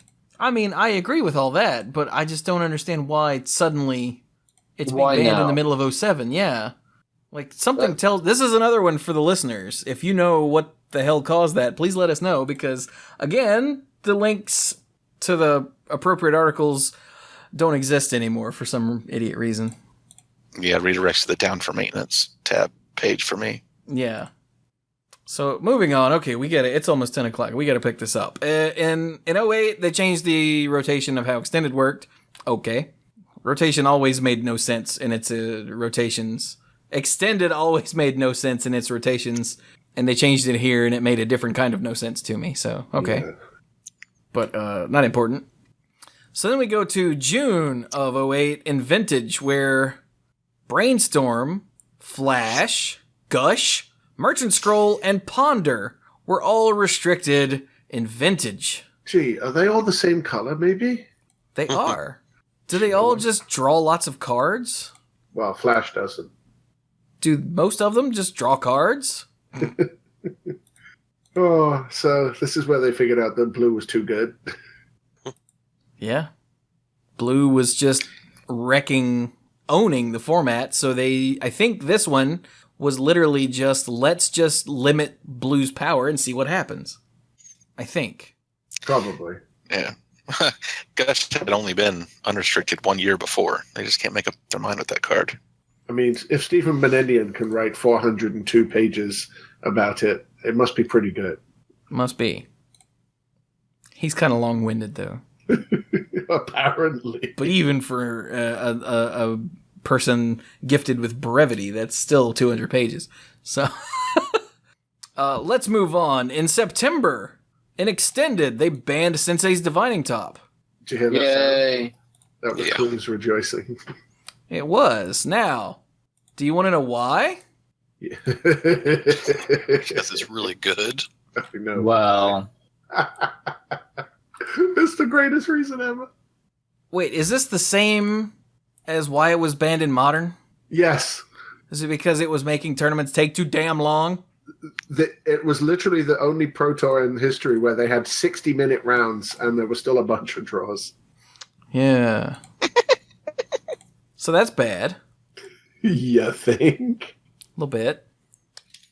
In Legacy, they banned Time Vault, and in Vintage, they restricted Time Vault. Yeah, they were removing the errata. Yeah, so this is where they fixed that power level errata that had nothing to do with what was originally written on the card. Mm-hmm. So now it's too good, so let's get rid of it. yeah. And because of some recent sets that came out, was it a combo with Flame Fusillade, or that from Time Spiral Block? Is that when Flame Fusillade was printed? Gather. Was the Flame Fusillade was from, Ravnica? Yeah. Okay, Yeah. I'm just wrong. And yeah, with the power level change, then yeah, that's bad. Right? Mm-hmm. Yeah, it was a combo with Flame Fusillade and, Voltaic Key could just untap it. Yeah. So then, in Vintage, they unrestricted Chrome Mox because it's fast mana, but costs a card in hand. Okay, fine. Dream Halls was unrestricted. Mox Diamond was unrestricted. Personal Tutor and Time Spiral are all unrestricted. That's surprising. Which one? Personal Tutor and Time Spiral. Time It's Spiral especially. Time Spiral pretty crazy. Each player shuffles his or her graveyard and hand into his or her library, then draws 7 cards. You untap up to 6 lands. Yeah, this is very close to what was the Power 9 card? Time Time Twister. Twister. Time Twister. They cost more, but it can be free. Well, Twister cost 3 and was widely considered the worst Power 9 card. Yes, but this can be free. So who cares if it costs more money, more It mana? It can be better than free, Brian. Yeah, you might get mana off of this. What Well, I mean, it's also Vintage where getting the 6 mana to cast it is kind of eh. Yeah. So, I mean, that's probably what happened. They were like, eh. So, okay, let's move on. When we go all the way to June of 2009, where Surely not. they, Oh, yeah. Wow. What? Yeah, they've restricted Thirst for Knowledge in Vintage. Because it's draw 3 cards, discard 1, so it's draw 2 cards at instant speed for 3 mana. And in Vintage, where you have lots of, cheap artifacts and whatnot just all over everywhere, it's really just draw 2 cards. Well, yeah, you get 2 new cards, but I think you still need to say it's draw 3 cards because you are seeing 3 brand new cards. Okay, yeah, it's net 2 cards is what I mean. Sorry. Mm-hmm. So draw 3 cards and discard 2 or discard an artifact. So yeah. At the time, too good. Not sure why. but too good. Well, I guess it's kind of like the year before when, they hit Brainstorm and Gush and Ponder. You just don't want to be looking at. You don't want to have too many ways to look at a bunch of cards at once in Vintage. Yeah. So because then, it breaks some of the things built into the format that's meant to keep it under control. and in another way to try to, I guess, limit blue, they gave back. They unrestricted Crop Rotation, Enlightened Tutor, Entomb, and Grim Monolith. What? Yeah. Like, I was okay with all of those until we get to Grim Monolith. But, sure, why not? I guess it'll be fine. I mean, to be fair, it's still not restricted, so... Yeah. And then in September of 2009, in Legacy, they unbanned Dream Halls, Entomb, and Metalworker. I mean, I guess there's just more broken things you can do. I guess. And it opens up space for different decks to be built. All Yeah. of these cards are still unbanned, by the way. Yeah, so clearly it didn't break anything. I mean, Metalworker is a key part of Mud, which is a very, very strong deck, and it goes infinite with Stuff of Domination, but it's not like it's dominating the format or anything. True. In fact, I very rarely see Metalworker decks in... Oh, wait, there aren't Legacy tournaments anymore. Never mind. Nope, dead format. So, then we're good until June of 2010, where they changed the extended rotation again to a more different... This was the way they made it super standard and basically killed it. This is also around when I came back to the game. Oh, okay. In extended, they banned Sword of the Meek and Hypergenesis. Sword of the Meek was part of a ridiculous combo with... Up to Foundry. Yep. Right. It was how did that work? It was an infinite combo. It's not infinite because you need to pay a mana. I mean, You need to pay 1 mana each time, but it's you just pay a mana to get 1 life and a Thopter token whenever you feel like it. Yeah, it was not infinite, degenerate combo. Yeah. Mhm. Yeah. Hypergenesis was just ridiculous. Yeah, Hypergenesis, I'm guessing they got rid of because of Cascade? Yes, exactly. Yeah. Hypergenesis is a card that has no mana cost but has a suspend cost. And it's supposed to be fair because everyone can see it coming for 3 turns, but... Yeah, when 'cause you can't cascade into it, Yeah, so starting with you, each player may put an artifact, creature, enchantment, or land card from his or her hand onto the battlefield. Repeat this process until no one puts a card onto the battlefield. And you throw down, horrible, terrible things while your opponent just puts down whatever happens to be in his hand. it's pseudo sneak and show. So it's symmetrical, so it must be fair. Yeah, Mhm. Yes, because show and tell is symmetrical. yeah. And then in Legacy, they unbanned Grim Monolith because, I guess, reasons? Turns out it's fine. Yeah. Again, I guess because of the cards that had been printed and the way the meta was going, it just wasn't that scary. And again, it's still legal, so must be fine. And Yeah. And they unbanned Illusionary Mask. huh, Wasn't this a rules change of some sort that caused this? I think they finally said, let's just start handling the face-down creatures from Illusionary Mask the same way that we do face-down creatures for the purposes of Morph, and that'll simplify a lot of things. Let's just give up on trying to make Illusionary Mask do its specifically weird, quirky thing. I tried to look at it and it gave me a 404 error message. Yeah, I think the next several are just 404 messages, so... Hmm. But they also banned Mystical Tutor. Because, You ever feel like we're seeing the same 4 cards over and over again? yeah, As long as I don't have to say the word gush again, I think I'll be okay. no, I think you're good. I have some Okay. bad news. Mystical Tutor is still banned in Legacy and restricted in Vintage, by the way. So, Makes sense. yeah, there's that. So that's it for June. In September, Let's go to Vintage, where they have unrestricted. Now remember, they locked down a lot of blue cards not too long ago. But let's go ahead and unban or unrestrict Frantic Search. And the card that Wait, when did Frantic Search control it? Frantic Search. Wasn't that when Storm became a thing? That was with Goblin Lackey and Entomb. No, that's extended. What? Oh, it was just on the wow, it was just banned. Was it on the restricted list from when they split Vintage and Legacy? It must be. Well, no, here we go. It was just in this massive list of cards from 99, along with Crop Rotation, Doomsday, a bunch of these that we've been talking about them unbanning or unrestricting. Oh, We're just on this list from way back in 99. So, how about that? And then, yeah, they've decided to unban Frantic Search because why not, I guess? Sure, it'll be fine. Unrestrict, sorry. Because it's only a free, draw 2 cards. It'll be fine. Yeah. And speaking of free draw 2 cards, they also unrestricted Gush. I didn't have to say it.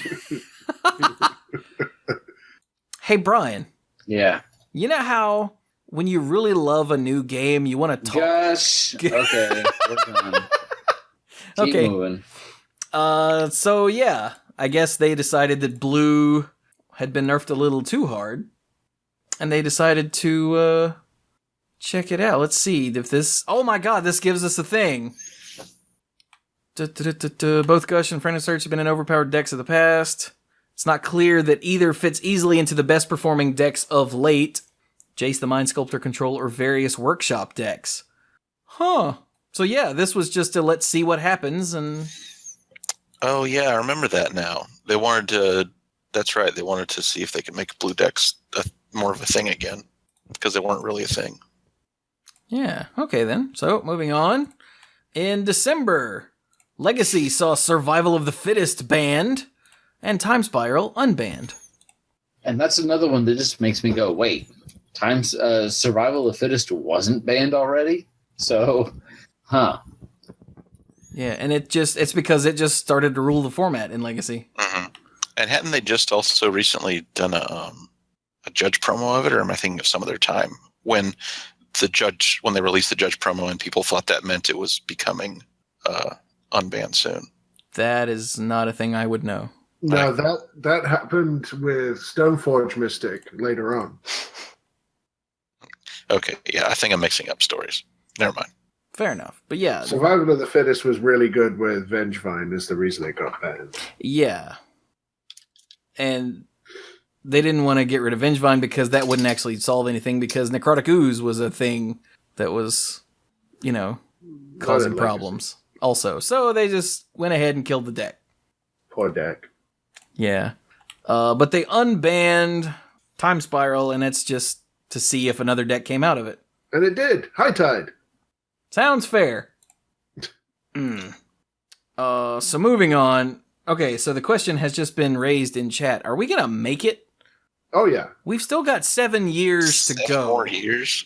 7 years? I thought we had less than that. We're in 2010. Oh, and this is where Modern starts? Oh, you know what? Yeah. So, this has been interesting. Yeah, because this is when we were playing and there's so much stuff going on. We have a lot more to say. Yeah, we have this a lot is also more to when we say. were recording the podcast, we were paying a lot of attention. Oh, yeah. Even I formats forgot. that we weren't necessarily playing. Yeah, the show started at the end of 07, so we probably mentioned a couple of these at some point. The scary thing is that we're getting almost to the point where I was also podcasting. Yeah. So tell you what, let's go ahead. Yeah, Modern is about to start, and there's also some other stuff that's about to go down. Yeah, because 2011 is huge, so we will stop there. So we made it through another, 7 years? Because we started in 03, we made it through 2010. 2010, yeah. So we'll stop there. We'll have to bring Chris back again in the future for History of the Banhammer Part 3. So here's something cool that we could do. The next band announcement is in 2 weeks. It is. So we'll have to see sometime around there. If not that week, then the next week or something like that, depending on previews and all that crap. We will work in another History of the Banhammer episode. How's that sound, guys? Sounds great. I'm good. Sounds good. Because it's already late for some of our hosts here, and we're not even close to done. So let's go ahead and kill it. So I do believe Dirk is the one who's about to pass out. Yeah, unfortunately, the Banhammer stuff is not really something I can add a lot of discussion to, because the only format I play now is EDH, and that's only when I see these guys. So I unfortunately don't really have much to add to the conversation with all of this. In terms of final thoughts, I was checking my email today, and I finally got a response back from my job interview. Was it last Tuesday?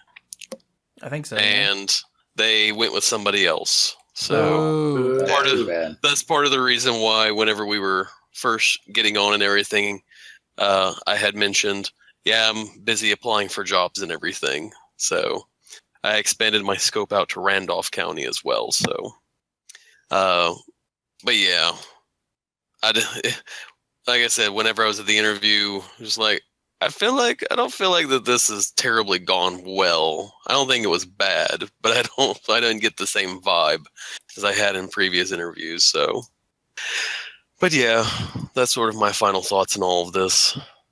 Well, fair enough. So hopefully maybe next time I'll be able to add a little something.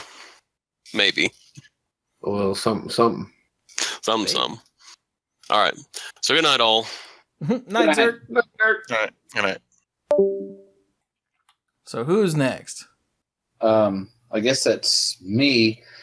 So I had a question for you. I was on YouTube a while ago, maybe a little less than a week ago, and you know how you watch videos and there's ads, and this ad was for an upcoming CCG, and I'm like, okay. And I think one of the people that was on board with creating it might be Mike Elliott, or it was someone else that I think had been associated with Wizards in a big way at some point. But the opening cinematic for the game is there's some awfully red-looking ogre troll things that are yelling and talking about, like, it's time for war, and there's dragons there, and then it cuts to a scene with a green elf saying something about nature, and then it cuts to a humanoid in, like, really shiny white and blue armor, like justice, and then it shifts to a guy in a blue robe saying this war will provide interesting data, and then it shifts to some kind of like girl that at a black cauldron or something, and like, yay, I'll eat their souls, and then it shifts back to the dragons, and I'm like, okay. And I don't actually get to see the cards pretty much at any point. I think at one point there was an image of some cards on the screen, but that's not what the ad wants to tell you about. And I'm like, if Wizards sues Hex because they're saying that they're basically making magic, how is this not gonna? You've got 5 factions, and they all pretty much line up exactly with your colors. Does anyone know the game I'm talking about? Hex's problem was that they literally just printed renamed magic cards, like same cost, same abilities, same power toughness, everything. Yeah. Well, and I, not having seen any of the cards for this new CCG, I can't say anything, but I got a very strong, incredibly strong similarity, a feeling of, this feels exactly like this other product. Now, again, I can't say anything about how the game structure with plays. the different colors of magic. That's harder to say, hey, this belongs to us, because it's just part of human folklore, like across cultures, associated with those colors and those different spheres of magic. Maybe, but the fact that, and maybe I have to say, I don't really know anything about this game. I'm purely going off of what the ad showed me, but I'm like, and maybe they don't need to sue it, because maybe people will just go, oh, it's magic, and then not look at it. I wish you could remember the name of it. And yeah, now it's going to bug me, but it was in an ad on YouTube, so I can't yeah, I'm like try Googling CCGs and see what you come up with. That's not going to be a whole lot of help.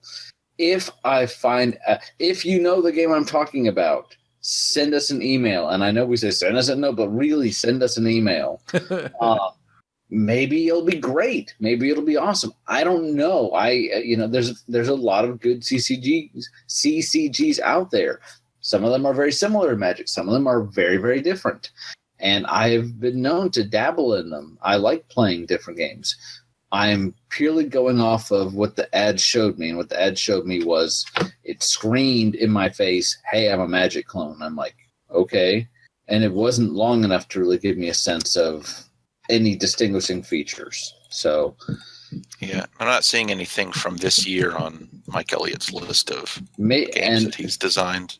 But I think that was the other name I was trying to come up with earlier, talking about Tempest. For some reason, I smashed like Jeff Dene's and Mike Elliott's name together. Mike Donay is Jeff Donay's brother and did exist, and I believe worked for Wizards at one point as well. So I'm thinking that I saw the name. Mike Donay is the principal game designer on Team 5, which is Hearthstone. So there's that. Now I'm super duper confused. He also invented Donay 5 color control, but that's not relevant. So, and probably it was someone's name that I've recognized from being at Wizards, but right now I couldn't tell you exactly who it was. So obviously not Mike Elliott, somebody else. So again, if you know the game I'm talking about, send us an email. And if you know more about it or a place where I can actually check it out, I'd love to take a look at it. I'm not trying to slam it. Just this is their ad that they put out. And I'm like, So. Yeah. Okay. Oh, hey, real quick. Are any of us going to Gen Con? I wish. I would love to. It's not happening. It's not even close to happening. I saw a listener sent us the email. Yeah, it's like, hey, are you guys going to Gen Con? And I'm like, no. Wait, are we? No. Wait, Mike, you didn't say anything. You going to Gen Con without us? No. Oh, okay. Yeah. So sorry, bro. That would...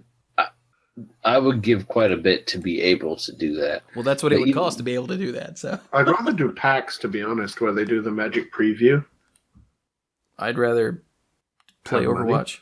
Sure. When is Gen Con? August, I think. No, not Gen Con. The WizCon. Oh, BlizzCon? I don't know. No, not You mean PAX? No, the one at Renton where they're going to be doing the set, but without any spoilers. You mean the one in Providence where they're going to be doing HasCon? Masters? HasCon. HasCon, yeah. Was that not the one he was asking about? No, he's asking about Gen Con. Okay, dude, because it's like late for me. Like I should have been in bed like 12 hours ago. So yeah, Gen that Con may or may not is in August, and that's in Indianapolis, where it is every year. HasCon is in September and is in Providence, Rhode Island, and that's where they're doing the completely blind Iconic Masters pre-release. Okay, so Gen Con actually would be more doable for me because I have family in Indianapolis. But while I would be interested in doing that, HasCon is the one that I'd be like, yeah, because what's that? What's the set? Yeah, Iconic Masters. Iconic Masters. Sorry, Go ahead, Brian. Really thought they had a more unique name than that. So, yeah, the one that's got all those iconic cards and it's a master set. What's the name of it again? Come on, stop playing with me. Yeah, that one in Renton. What is it? San Diego Comic-Con? Is that it? No, San Diego Comic-Con's in Dallas. No, it's South by Southwest. There we go. That's the one. The Tokyo Game Show. Essenspieler.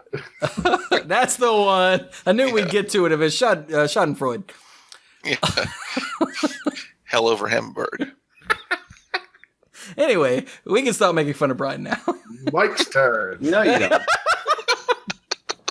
Gristlebrand.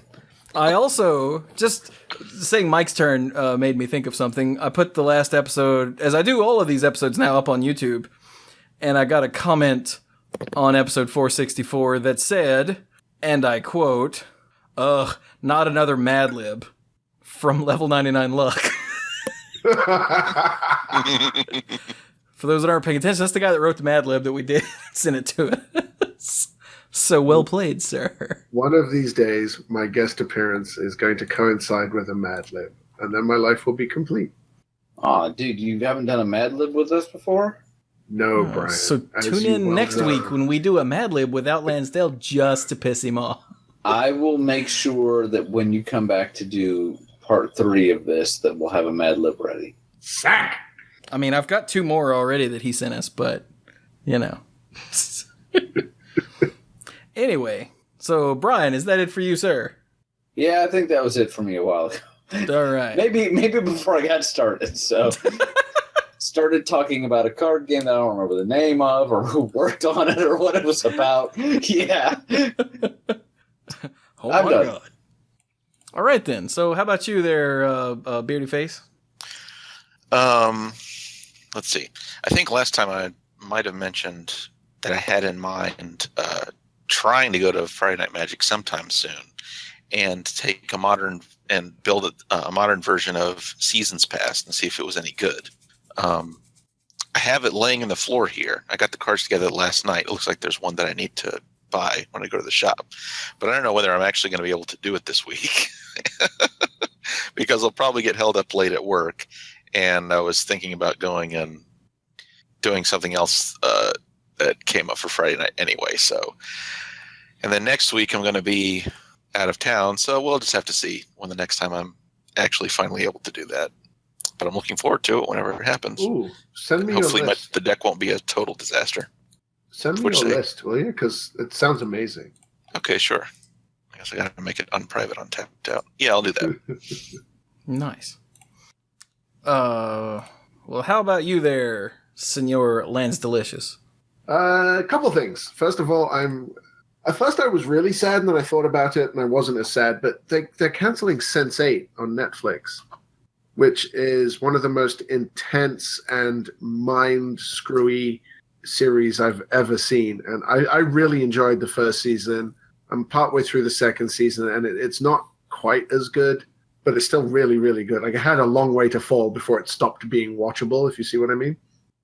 They've canceled it, but I think it kind of makes sense because there's only so far they can go with the way this storyline is written. And as they're getting out now, I think, before they run into trouble and start going what I call Ultra Who. Doctor Who is right on the verge of what the average person can understand without their brain exploding. So if you go Ultra Who, forget it. I mean, and also, to be fair, the average person is kind of dumb. I mean, you're right. That's why I enjoy Manipool listeners, because they are above average people. Well, quite clearly. That should be your tagline. Listen to us and be above average. Strictly the 60th percentile. Yeah. I was about to say, hey, 51% counts. Another quick thing. There is a video circulating social media about some guy on YouTube complaining about net deckers. Don't watch it. Don't give him the hits. It's terrible and he's terrible. And finally, I kind of did a thing at GP Montreal. You did! And I'm quite happy about it. Yeah, we were all, well, at least everyone I talked to was very proud of you.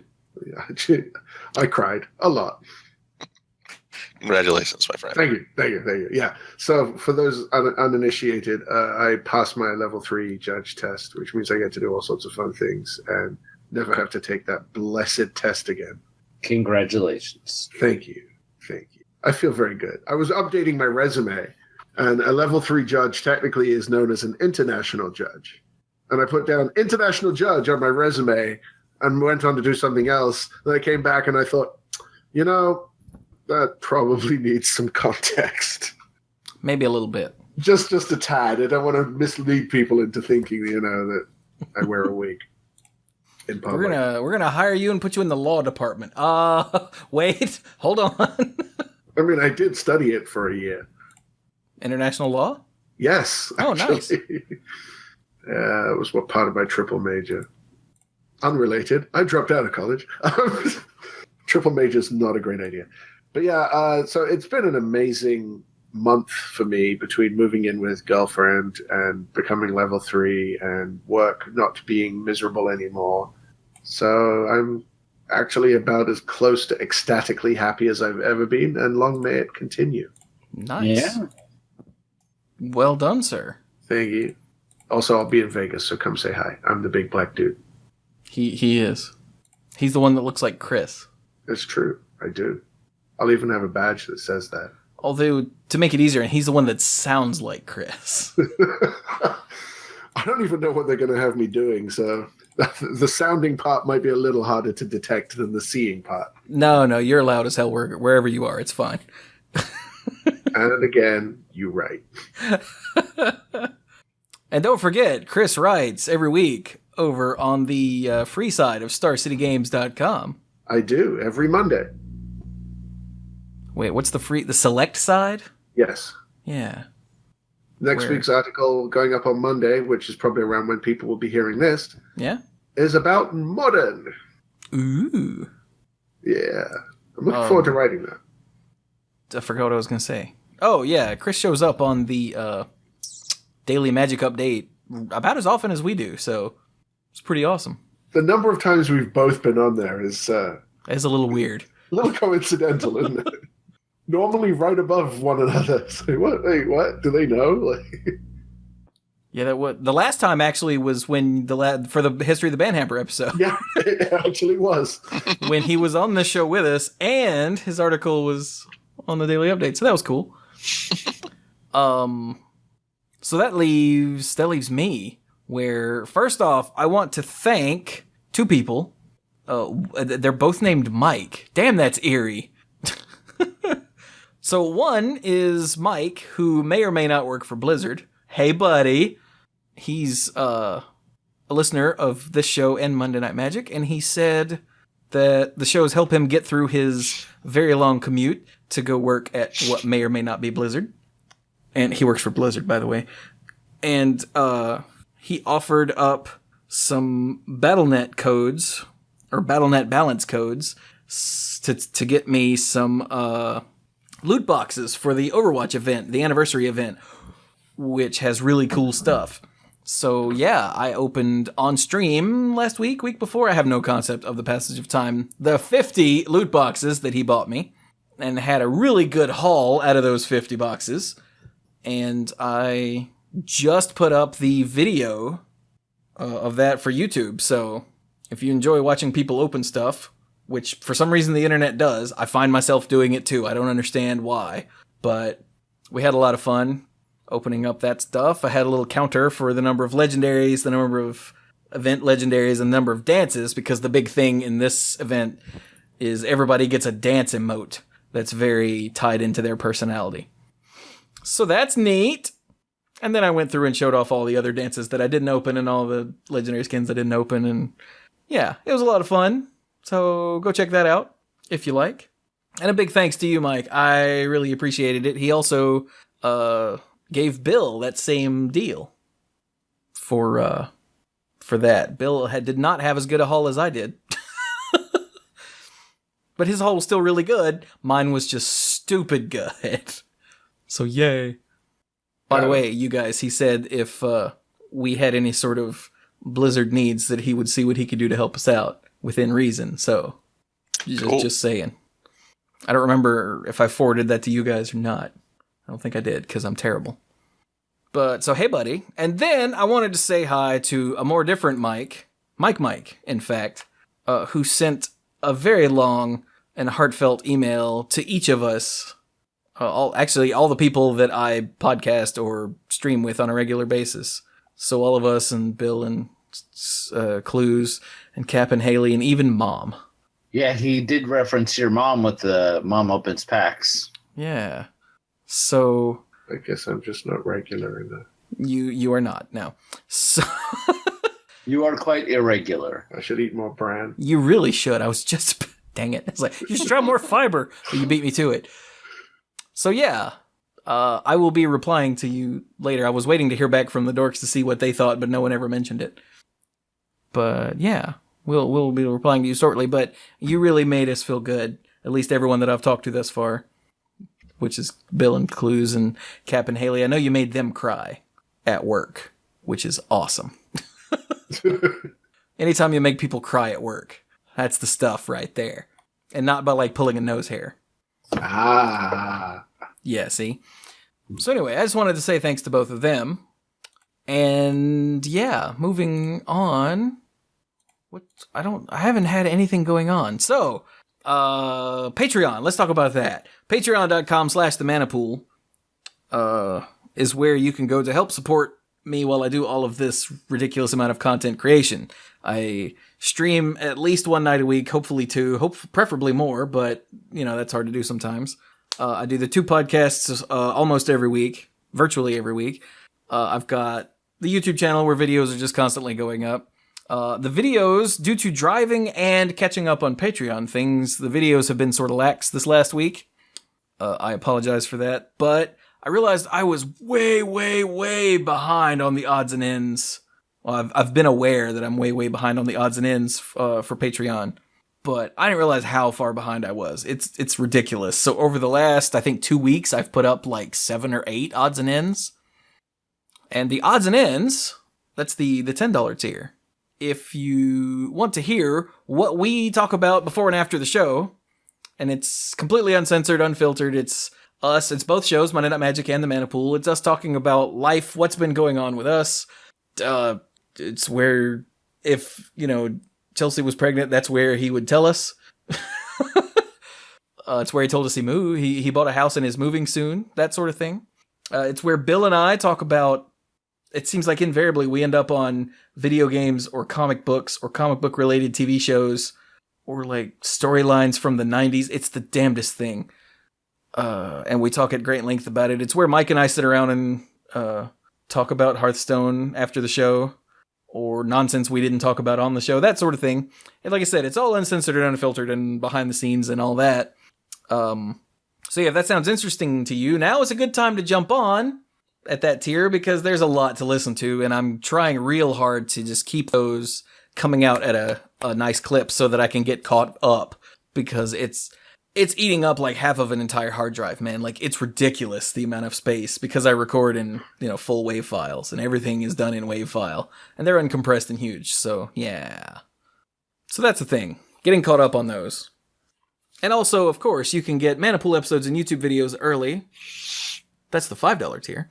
And for the $20 tier, you can get all that other stuff and get the name on the end slate for all the videos that go up for each month that you support at that tier. Yes, I can. Yes, you can. And do, in fact.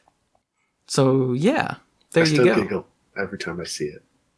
I think this will be the month that I redo that end slate, too, once I get the finished list of who needs to go on it.